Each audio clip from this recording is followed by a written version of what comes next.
keep getting tagged and things, so I'm just going to do the Bookish Nativity Tag. I've been tagged by Booktube with Simon, who is the original creator of this, and also Gunpowder Fiction and Plot tagged me in this. I've not even seen the questions, but I'm pretty sure the gist is that we're going to create a nativity scene with bookish characters, with bookish intent, and let's just go for it. Let's just whap it out. So who do I want to play Mary, the normal yet chosen protagonist? I'm going to emphasize normal here. I go for Marianne from Normal People, because she's just normal. That's Marianne's thing. She's just normal. I think my favourite quote from Normal People by Sally Rooney is when Marianne looks into Connell's eyes and goes, we're just normal people, Connell. and Connell goes, we're just normal people. I remember that scene. It's during the moment where they question if they want to be in a relationship or not. And it's just plainly said, we're just normal people, Connell. So that's my choice. Okay, and then we have Joseph, the most loyal sidekick. Yeah. I'm going to go for Sancho Panza from Don Quixote, because I'm an utterly loyal sidekick. But when I read Don Quixote, I think it was about 2 years ago, the amount of poo jokes in that, and Sancho just farts on everything. That's like a really prominent thing, is that he either throws up, he farts, or he does a poo. And I want that in my nativity. Let's have a bit of a reality check here. If poo and fart jokes were funny in the 17th century, they're funny now. Because I think all the British classics would be hilarious if there was a little bit of a poo and a fart joke thrown in, or if one of the characters just throws up at random moments. Wuthering Heights, I know Heathcliff throws hot applesauce in someone's face, but if he did a fart now and then, that would have cheered it up. Middlemarch definitely could have done with a poo joke.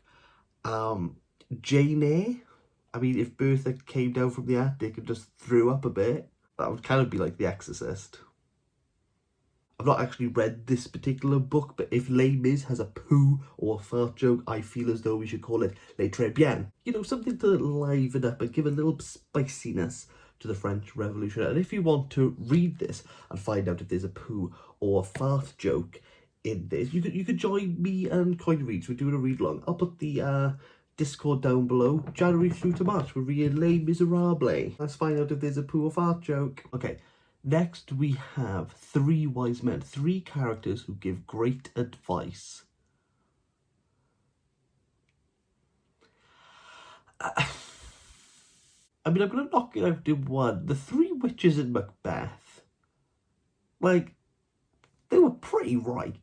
I mean, the entire crux of Macbeth is them telling him what's going to happen. He tries to...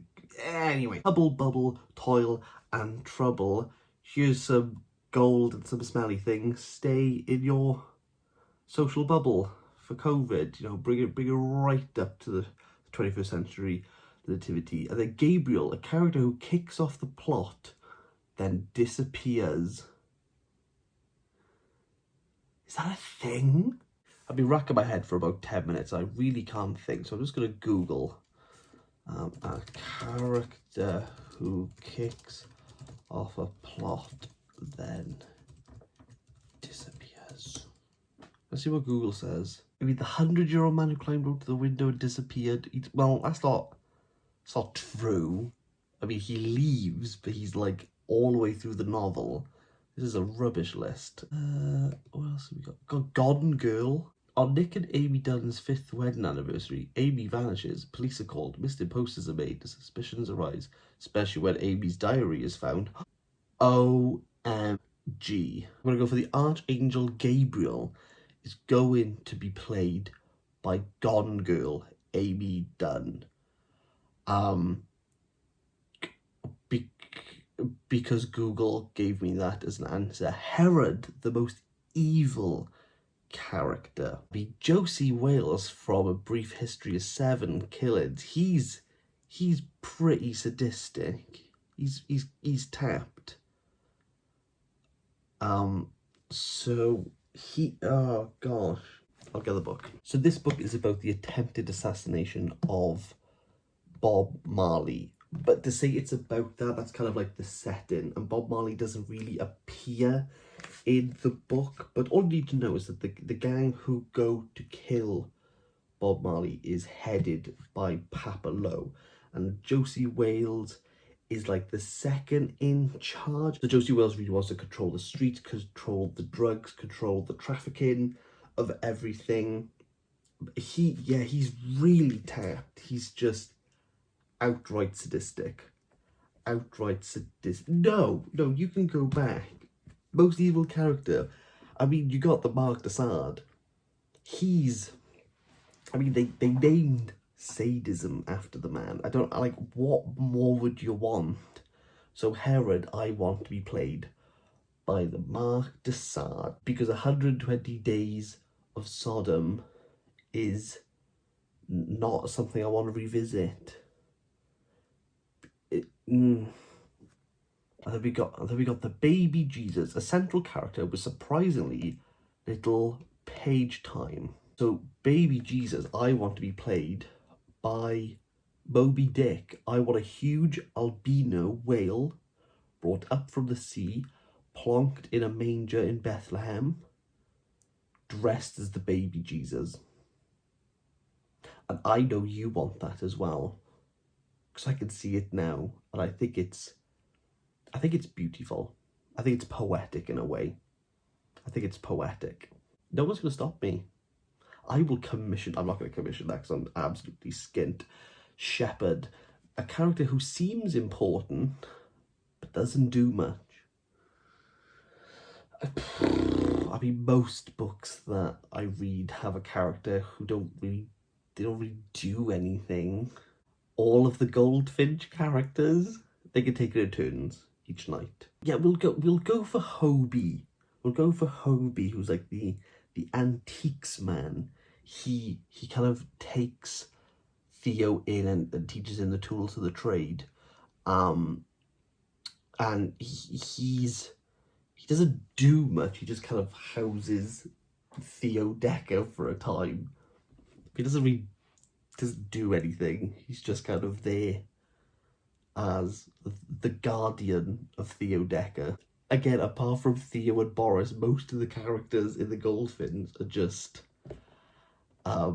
they exist for a means for Donathar to push the story. But I mean, literary fiction, most characters seem important but they don't do anything. But I'm gonna go for Hobie.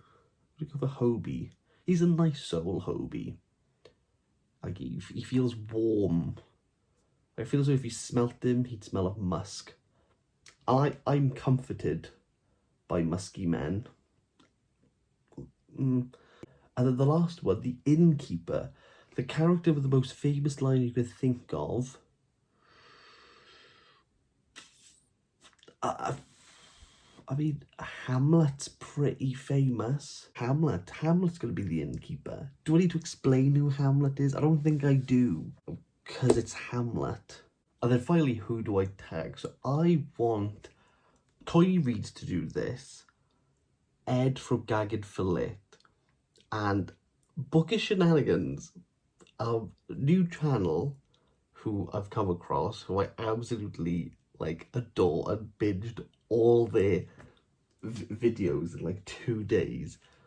I think she would have some really interesting answers, especially as, like Charlotte, she reads a lot of classics, and that will just be interesting for me. So I'm gonna go for those 3. So I've done the Bookish Nativity Tag. Stop tagging me in it now, please.